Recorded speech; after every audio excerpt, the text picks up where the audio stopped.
yakni hari pemberian balasan ataupun pemberian hadiah. Pada hari ini pahala dan ganjaran orang-orang yang berbuat kebaikan dicukupkan. Allah Subhanahu wa taala mengampuni dosa, melindungi hamba-hambanya dari siksa. Pena-pena pencatat di bulan Ramadan pun telah diangkat. Lembaran-lembarannya telah mengering dengan catatan-catatan amal yang kita isi. Jika kita mengisinya dengan kebaikan, maka niscaya isi catatan kita adalah kebaikan. Namun, jika kita isi dengan keburukan, niscaya isinya pun juga keburukan. Ma'asyiral muslimin rahimani wa rahimakumullah. Allah Rabb kita yang Maha Penyayang memberi kabar gembira kepada orang-orang yang taat. Namun, Dia juga tidak membuat orang-orang yang berbuat maksiat berputus asa dari Rahman Rahimnya. Mereka bisa mengharap rahmatnya dengan taubat di bulan Ramadan ataupun bulan-bulan selain Ramadan. Wahai orang-orang yang berbuat kebajikan, istiqomahlah. Wahai orang-orang yang berlaku buruk dan sering berbuat maksiat, berhentilah. Janganlah tertipu dengan kehidupan dunia ini, karena sesungguhnya kehidupan dunia ini hanyalah hiasan semata. Akan hilang masa-masa indahnya, akan sirna kenikmatannya. Keadaannya senantiasa silih berganti, kebahagiaannya pun tidak akan pernah langgeng, dan seseorang tidak akan kekal berada pada posisi dalam kehidupan dunia ini. Adapun akhirat adalah tempat yang kekal, kenikmatannya langgeng dan azabnya adalah sangat-sangat pedih. Hari Id ini adalah hari di mana kita semua mendapatkan kabar gembira dengan kebaikan yang banyak. Dari Sa'ad bin Aus al-Ansari, dari ayahnya radhiyallahu anhu, beliau mendengar bahwasanya qala Rasulullah sallallahu alaihi wasallam, "Idza kana yauma Idul Fitri waqafatil malaikatu ala abwabit turuq fanadu uqdu ya ma'syaral muslimin ila rabbik karim bil khairi thumma yamunnu bil khairi thumma yuthibu alaihil jazil.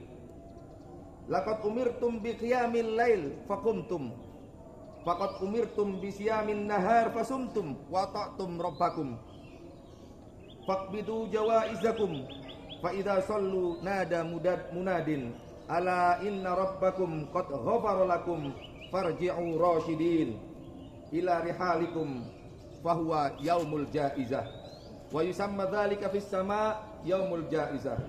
Hadis rawahu Tabrani.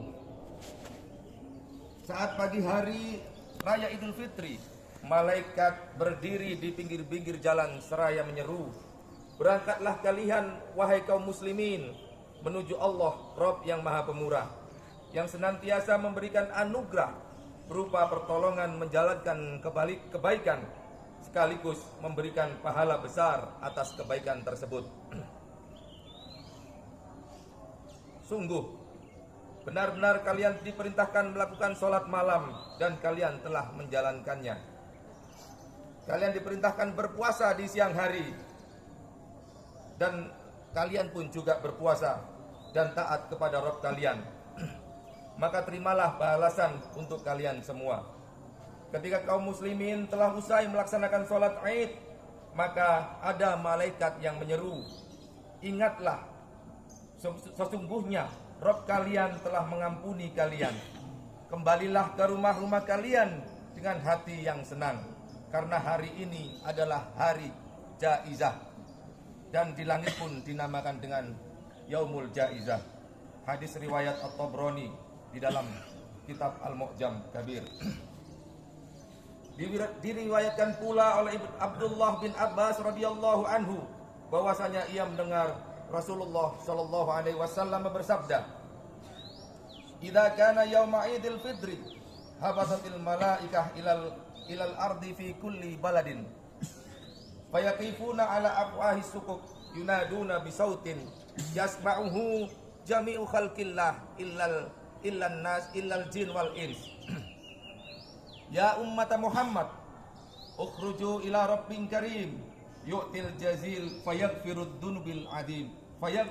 dzunubal adim fa idza barazu ila musallahum qala Allah ta'ala ya malaikati ma jazaa'ul ajir idza amila amala fayaqulun ilahana wa sayyidana wa fihi ajrah fayaqulu azza wa jal ushidukum anni qad ja'altu thawabahum min siyamihim wa qiyamihim ridaya wa maghfirati wa yaqulu salluni fi izzati wa jalali la tas'aluni al-yawma syai'an fi jam'ikum hadha li akhiratikum illa a'taitukumuhu wala li dunyakum illa nadartu lakum insarifu maghfuran lakum qad urditumuni wa raditu ankum. Saat hari raya Idul Fitri, malaikat turun ke bumi di setiap negeri. Mereka berhenti di sana seraya berseru yang suaranya dapat didengar seluruh makhluk Allah kecuali jin dan manusia. Wahai umat Muhammad, keluarlah kalian menuju Rabb yang maha mulia, yang memberikan ganjaran dan mengampuni dosa-dosa besar. Apabila kaum muslimin telah sampai pada tempat sholat mereka, Allah berfirman, wahai para malaikatku, apakah ganjaran bagi orang apabila telah selesai melakukan pekerjaannya? Malaikat pun berseru, wahai Tuhan kami, tentu ia diberikan upahnya. Allah Azza wa Jalla berfirman, saksikanlah bahwa aku memberi ganjaran dari puasa dan salat mereka dengan ridho dan ampunanku. Kemudian Allah berfirman, mintalah dengan kemuliaan dan keagunganku. Tidaklah kalian meminta suatu hari ini untuk akhirat kalian kecuali aku berikan untuk kalian, dan tidaklah untuk perihal dunia kalian kecuali aku perlihatkan kepada kalian. Pulanglah dengan ampunan untuk kalian. Kalian telah membuatku ridho dan aku pun telah ridho kepada kalian. Hadis riwayat Al-Baihaqi. Hadirin jamaah salat Id yang saya hormati, salat Id adalah wujud sempurnanya ketaatan. Idul Fitri hadir setelah sempurnanya puasa, sedangkan Idul Adha hadir setelah sempurnanya rukun haji. Kaum muslimin pada hari ini menikmati sesuatu yang baik yang Allah halalkan. Dengan salat, syariat telah memberikan sesuatu yang dibutuhkan oleh badan. Dengan badan yang sehat akan membantu manusia menjalankan peranannya dalam kehidupan. Demikian juga ruh. Syariat telah memberikan tuntunan yang mensucikan dan menguatkan, yaitu melakukan amalan-amalan wajib dan sunnah. Di hari kemarin diharamkan bagi kaum muslimin di siang hari makan, minum dan segala hal yang membatalkan puasa. Pada hari ini kita wajib berbuka, yaitu makan. Dari Abu Sa'id radhiyallahu anhu bahwasanya Rasulullah sallallahu alaihi wasallam melarang puasa pada dua hari raya Idul Fitri dan hari raya Idul Adha. Hadis riwayat Bukhari Muslim. Allahu Akbar, Allahu Akbar, la ilaha illallah, wallahu akbar, Allahu Akbar, walillahil hamd. Kaum muslimin yang semoga senantiasa mendapatkan kebaikan dan keberkahan, ada beberapa hal yang perlu kita perhatikan usai menunaikan ibadah puasa selama 1 bulan penuh di bulan Ramadan. Hal yang pertama yang perlu kita perhatikan adalah tentang diterima atau tidaknya amalan-amalan kita. Orang-orang soleh sebelum kita sangat khawatir sekali. Khawatir apa Bapak Ibu sekalian? Mereka khawatir andai kata amalan serta ibadah-ibadah mereka tidak diterima oleh Allah Subhanahu wa taala. Mereka memohon kepada Allah Subhanahu wa taala agar amalan-amalan mereka diterima. Permohonan itu mereka lakukan bukan hanya pada 1 atau 2 hari saja, tapi hingga 6 bulan setelah bulan Ramadan. Mereka terus memohon kepada Allah Subhanahu wa taala agar amalan-amalan mereka Allah mau terima. Allah Subhanahu wa taala berfirman, walladzina yu'tuna ma atau wa qulubuhum wajilah annahum ila rabbihim raji'un. Dan orang-orang yang memberikan apa yang telah mereka berikan dengan hati yang takut, karena mereka tahu bahwa sesungguhnya mereka akan kembali kepada Tuhan mereka. Surah Al-Mu'minun ayat 60. Ayat di atas menurut Syekh As-Sa'di rahimahullah menceritakan tentang orang-orang yang melakukan sholat, zakat, haji dan sedekah serta amalan-amalan lainnya, namun hati mereka dalam keadaan takut. Mereka khawatir dengan amalan mereka ketika dihadapkan di hadapan Allah Subhanahu wa taala. Bisa jadi para hadirin, amalan mereka tidak selamat dan malah mendapatkan siksa dari Allah Subhanahu wa taala. Aisyah radhiyallahu anha pernah bertanya kepada Rasulullah sallallahu alaihi wasallam tentang orang-orang yang dimaksud di dalam ayat yang saya sebutkan tadi.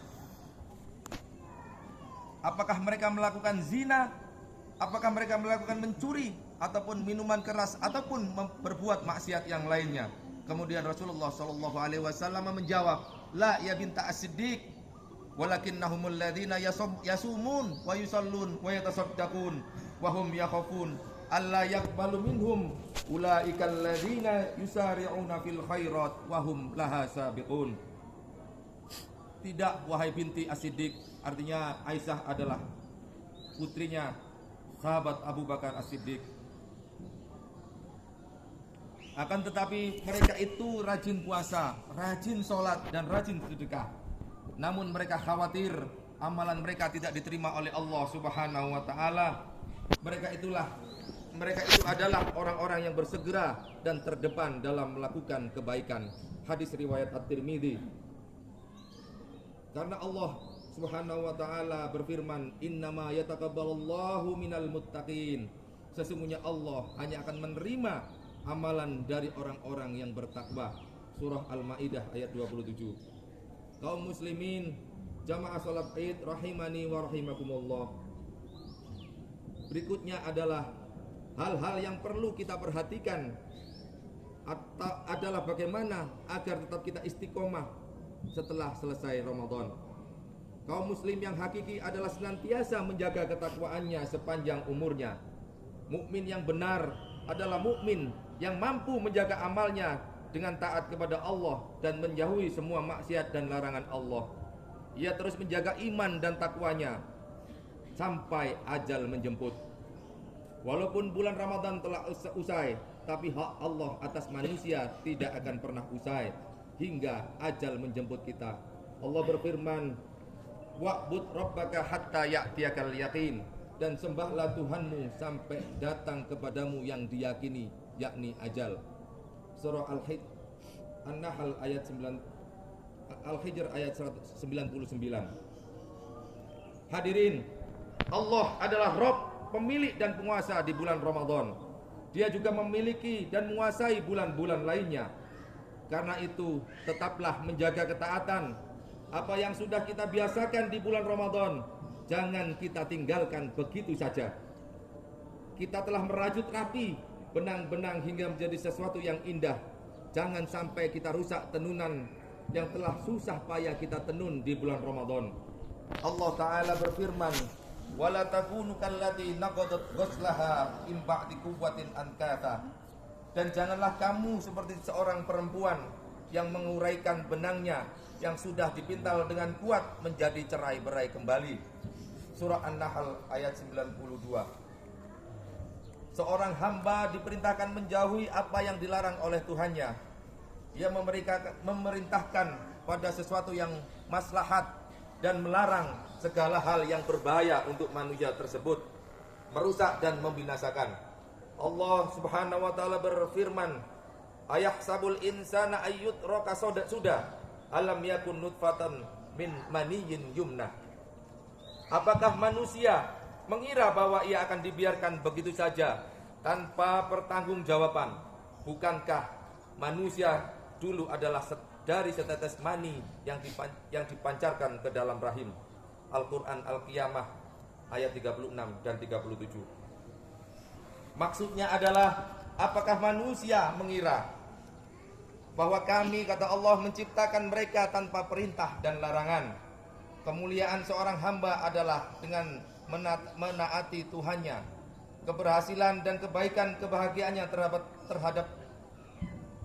terdapat pada beribadah kepada Allah Subhanahu wa taala. Allahu akbar, Allahu akbar, la ilaha illallah, Allahu akbar, Allahu akbar, walillahil hamd. Hadirin kaum muslimin rahimani wa rahimakumullah. Keadaan seseorang setelah Ramadan itu ada dua macam. Lebih baik dari sebelum Ramadan, ia jadi orang yang kembali pada Allah, semangat dalam kebaikan, semangat dalam ibadah, rutin menghadiri sholat Jumat dan jamaah, terus istiqomah dan menjauhi maksiat. Itu tanda-tanda amalannya diterima. Keadaan yang kedua adalah keadaan yang sama dengan bulan Ramadan ataupun malah lebih buruk. Walaupun taruhlah Allah menerima amalannya di bulan Ramadan, namun sayang ia balik ke belakang lagi dengan cepat. Ia kembali lagi bermaksiat. Ia melakukan maksiat dengan pendengaran, penglihatan anggota badan lainnya, sehingga orang semacam ini semakin jauh dari Allah Subhanahu wa taala. Naudzubillah summa naudzubillah. Coba kita perhatikan perkataan Ka'ab. Man shoma ramadhana wa huwa yuhadditsu nafsahu idza aqara min ramadan falyahillah dakhalal jannah bi ghairi mas'alah wala hisab. Wa man shoma ramadhana wa huwa yuhadditsu nafsahu idza aftara asa rabbah fasiyamuhu alaihi mardud. Yang artinya, barang siapa yang berpuasa di bulan Ramadan dan terbetik dalam hatinya, nanti ba'da Ramadan, setelah tidak berpuasa lagi, ia bertekad tidak akan bermaksiat kepada Allah Subhanahu wa taala, maka ia akan masuk surga tanpa masalah dan tanpa dihisab. Namun para hadirin, barang siapa yang berpuasa di bulan Ramadan dan kemudian terbetik dalam hatinya setelah Ramadan atau setelah tidak berpuasa lagi, ia akan bermaksiat kepada Allah, maka niscaya puasanya akan tertolak. Dalam kitab Lataif Al-Ma'arif halaman 390. Intinya para hadirin, jangan jadikan ibadah hanya pada bulan Ramadan saja. Di antara salafus soleh ada yang bernama Bisr yang pernah menyatakan, bi'sal qaum la ya'rifunallah illa fi syahrir Ramadan. Innas soleh alladhi yata'abbad wa yatahidu as-sana kullaha. Artinya, sejelek-jelek kaum atau sejelek-jelek orang adalah yang mengenal Allah hanya di bulan Ramadan saja. Ingatlah para hadirin, sesungguhnya orang yang soleh atau orang yang mukmin sejati adalah beribadah dengan sungguh-sungguh sepanjang tahun, beribadah sampai mati. Wa'bud rabbaka hatta ya'tiyakal yakin, dan sembahlah Rabbmu sampai datang kematian kepadamu. Al-Hasan Al-Basri menyatakan bahwa Allah tidak menjadikan batasan waktu untuk beramal bagi seseorang mukmin kecuali kematian. Dalam tafsir Ibnu Katsir rahimahullah menyatakan bahwa ayat di atas jadi dalil bahwa ibadah seperti salat dan ibadah-ibadah lainnya wajib dijalankan oleh setiap orang selama akal masih ada. Apapun keadaannya, ia harus tetap salat. Dalam hadis sahih dikeluarkan oleh Imam Bukhari dan Imam Husain, Rasulullah sallallahu alaihi wasallam bersabda, "Sholli qa'iman fa illam tastati fa qa'idan fa illam tastati fala janbin." Salatlah dalam keadaan berdiri. Kalau tidak bisa, maka dengan duduk. Kalaupun tidak bisa lagi, maka dengan tidur menyamping. Allahu akbar, Allahu akbar, la ilaha illallah, Allahu akbar. Allahu akbar walillahil hamd. Hadirin jamaah salat Id yang saya hormati, apa yang harus kita lakukan supaya bisa istiqomah dalam beramal setelah Ramadan? Yang setidaknya ada 3 hal yang bisa kita lakukan. Yang pertama, perbanyaklah berdoa kepada Allah, karena sebagaimana kita tahu, berdoa adalah senjatanya kaum muslimin, kaum beriman. Salah satu contoh doa yang diajarkan adalah ya muqallibal qulub tsabbit qalbi ala dinik. Wahai sang pembolak-balik hati, tetapkanlah hatiku untuk tetap berada di agamamu. Hadis riwayat Tirmidzi. Yang kedua, para hadirin, berkumpullah dengan teman-teman yang soleh yang mengantarkan kebaikan. Wasbir nafsaka ma'al ladzina yad'una rabbahum bil ghadati wal 'ashyi yuriduna wajha. Dan bersabarlah kamu bersama-sama orang yang menyeru Rabbnya di pagi dan senja hari dengan mengharap wajahnya. Al-Kahfi ayat 28. Dalam ayat ini ada perintah untuk senantiasa berteman dengan orang-orang yang soleh. Karena berkumpul dengan orang yang soleh, hati akan menjadi tenang. Al-Fudail bin Iyad rahimahullah berkata, nadrul mu'min ilal mu'min yajlul qalban.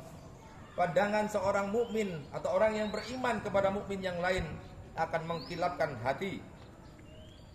Di antara cara agar bertemu dengan orang-orang yang saleh adalah tetap menjaga sholat 5 waktu secara berjamaah di masjid, menghadiri kajian-kajian ataupun pengajian-pengajian yang diadakan di masjid, pengajian-pengajian yang di dalamnya dibahas Al-Quran dan As-Sunnah. Yang ketiga adalah beribadah secara kontinu walaupun sedikit. Sebagaimana sabda Rasulullah SAW, ahabbul a'mal